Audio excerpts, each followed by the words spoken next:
quoi j'ai l'air ? Nikos Aliagas.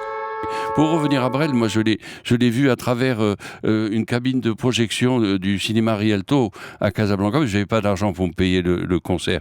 Et donc j'étais copain avec le projectionniste et je l'ai vu à travers cet hublot, si vous voulez, par où on projette les films.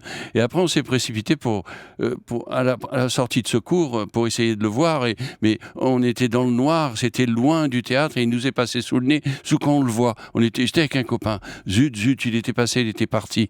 Il y avait une voiture italienne et une voiture française. Alors on est revenu penaud dans la nuit comme ça vers la maison et paf, devant un restaurant, on voit les voitures. On se dit waouh, il est là et on est rentré. Pour voir Jacques Brel.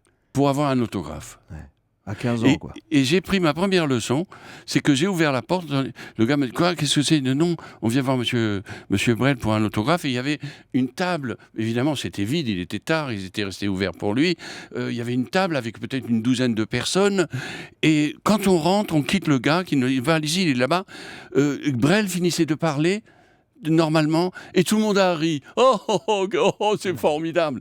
Et je me suis dit, tu vois, c'est parce qu'il est connu que j'entends ces rires de merde. La cour. Exact. Courtisan. La première leçon. Et j'ai eu quand même l'autographe. Mais c'était ma première leçon.